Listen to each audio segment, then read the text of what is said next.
Alright guys, welcome back. For this next episode we're going to go ahead and deal with the character that I have dubbed Not Bane. This is Crossbones. From what I've been told, he is one of the protagonists in Infinity War, I think. So that would definitely explain part of why I don't know who he is. But he is a very simple. If we thought Baron Zemo was an easy character to paint, this guy is going to be very easy. So what we have here, we have a handful of paints. Everything's just right here off to the side. We've got to paint his flesh. We've got to paint his undersuit. We've got to paint his like equipment rack and knee pads and boots and all that stuff. And then his mask. So we're going to start kind of the opposite of how we've been doing here.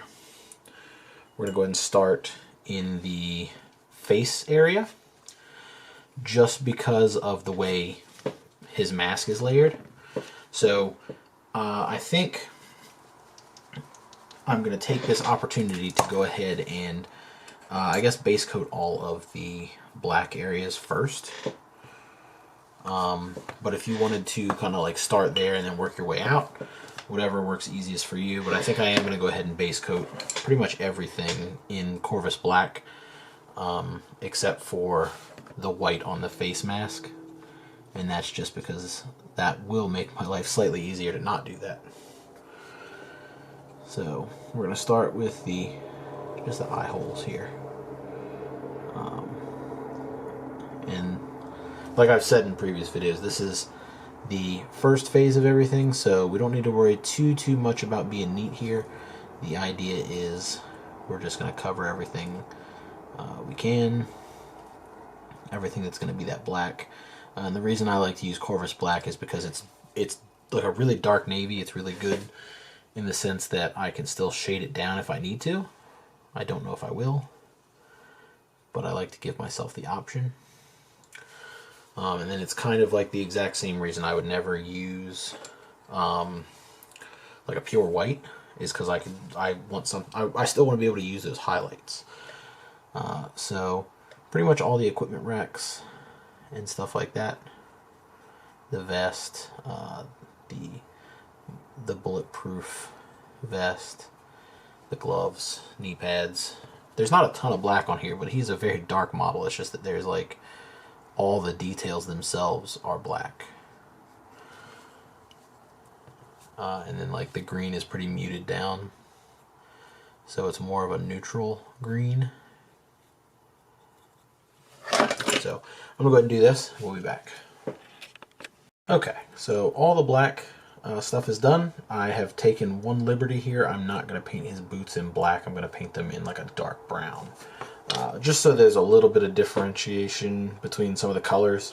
I felt like black leather knee pads and straps and all that stuff going into black boots, it's just a little too much for me.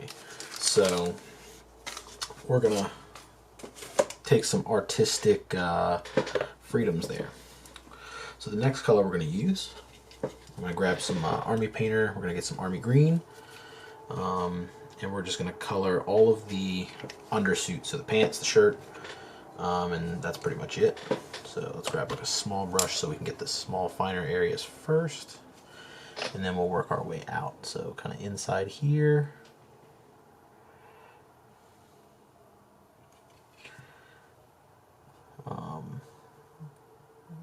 That.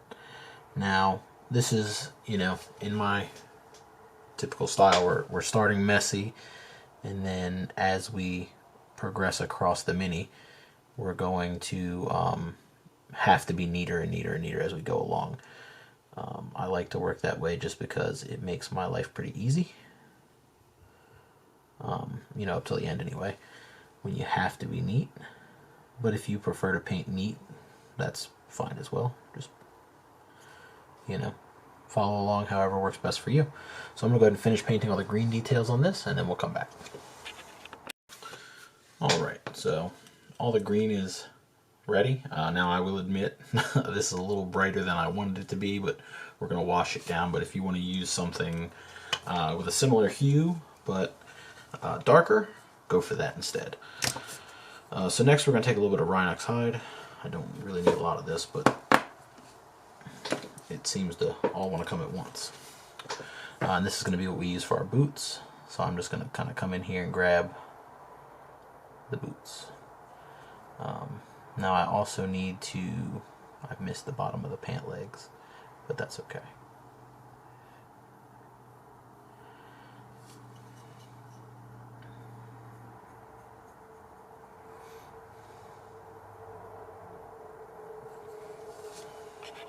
Alright, so in true fashion to how I've been doing things, we've mixed a little Screamer Pink.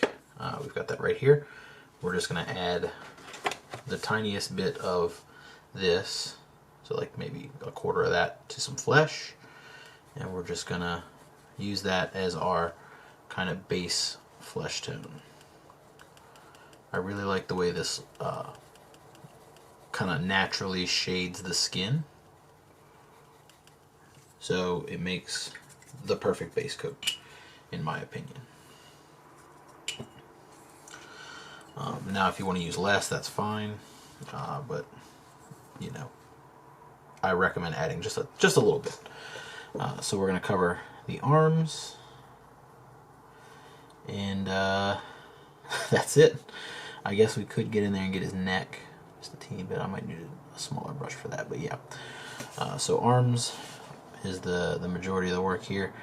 So I'm going to leave like a little band between the arm and the sleeve, and then I'll probably do the same thing here for the glove, and then I'll come back in and just kind of hit that with a smaller brush just so I don't mess things up. I've already had to do a little bit of back and forth here, but we want to try and keep that to a minimum. So I'll be back when this is done. Alright, so the first order of business, now that everything for the most part is base coated, is I think it's a good time to go ahead and stick washes down. So what I'm going to do is I'm just going to do like an all over wash of the flesh wash on the skin, and that's just going to be Reichland Flesh Shade, and that's going to kind of bring some of the oranges and stuff out of this mix. And if you don't like the way a flesh wash looks, you can water it down or you can skip it entirely. There's merit to both of those things. I kind of like it, especially on like more muscular sculpts, because I think it gives you a little bit more definition. So that's what I want for this guy.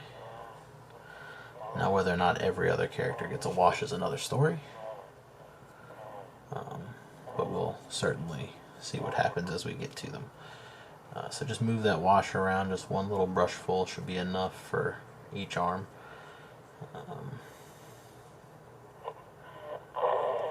And then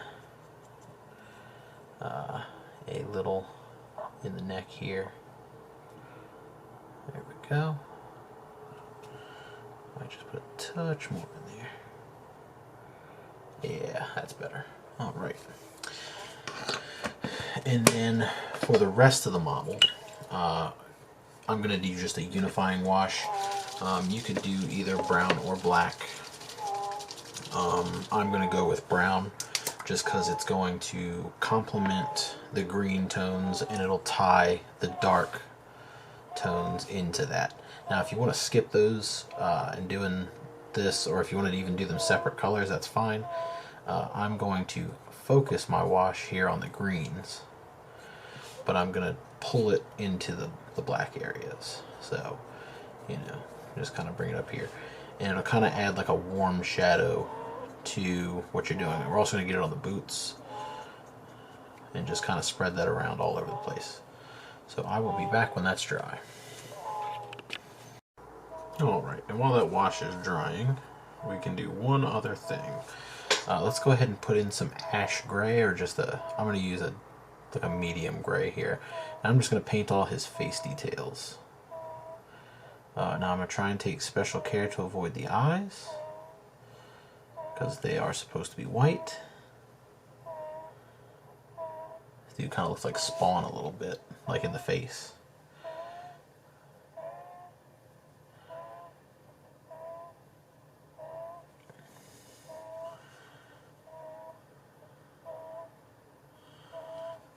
And if we get some in the teeth area, that's fine. That's not a big deal to go back and fix that later, but if you can avoid it, try to avoid it. So that'll do for that. There we go. And right now that reads pretty good as white, but we're definitely going to put a little shade on it and highlight it up some. So don't worry about that. Alright, so we're going to take a little bit of Incubi Darkness, and we're going to start pushing those highlights on the black parts. And that's just pretty much going to be a little highlight here on top of the head. Watch out for those little, like, I guess sew lines or little seams, or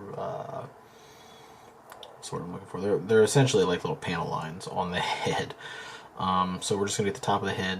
I'm going to do like the top of each finger. And then like the top of the glove.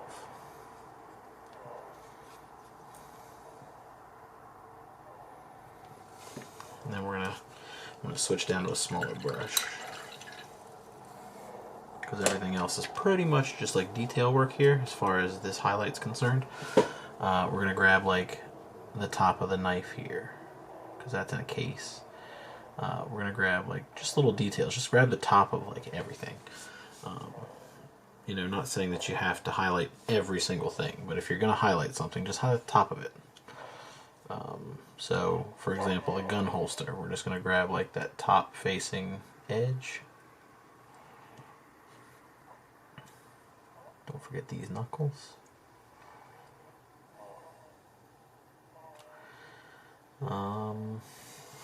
Yeah. So once that's done, we'll come on back and keep going. Alright, so we've gone ahead, most of our washes have dried. They've dried enough on the arms that we can go ahead and start working on the arms. So what I'm going to do is I'm going to switch over to a small brush, but one that's bigger than my smallest brush, if that makes sense. So the 4-0, just so we can kind of get some of that detail work done. What we've done is I've thinned down some skin tone, just pure skin tone, to kind of a glaze consistency, a little heavier than a glaze maybe, and we're just going to kind of block in the skin. So what I'm going to do is I'm going to start pulling this up here, and we're going to just avoid any recesses, and I'm going to try and pull most of the pigment towards the top.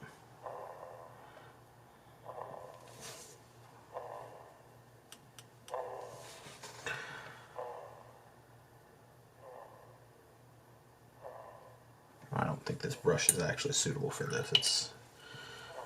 It's seen better days, so we'll switch back to the small one.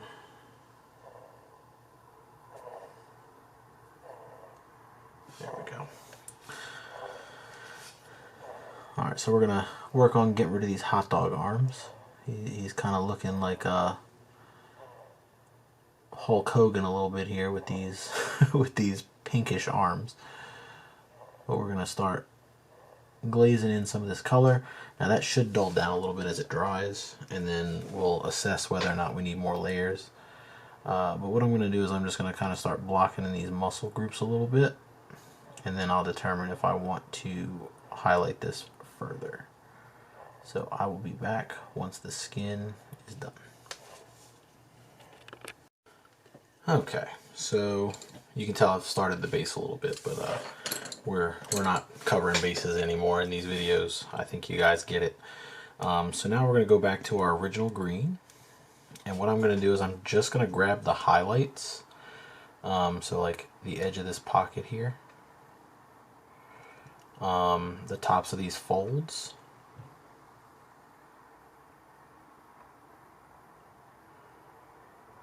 just throw a small highlight in wherever I can see it.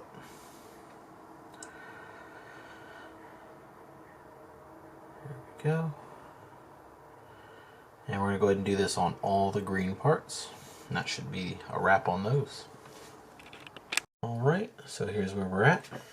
Next we're going to use some spaceship exterior, This is like a cool off-white, and we're just going to highlight the mask with this. So just kind of come in there and be careful. Try not to mess up any of the work you've done already. Just grab the face.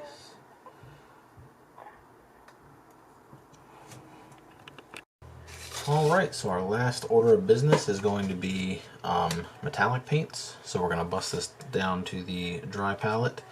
We're going to paint all the metal details. So this little gun, the pad, or the plates and stuff on his gloves, his knee pads, and then anywhere else that needs to be painted metallic. So we'll come back as soon as that's done. Alright, and once the metals are dry, we go ahead and do like a light stipple of some Agrax Earthshade or a brown or something just to wash those metallics down a little bit. And I'm pretty much ready to call this man done. I think the one thing I'm gonna go back and do is maybe wash over the face a little bit, just so that we can reestablish the details on the face. But besides that, I think we're good. So let me know what you think, and then that's another model down. We will see you with the next video. I lost my marker, so the next video is going to be on Captain America.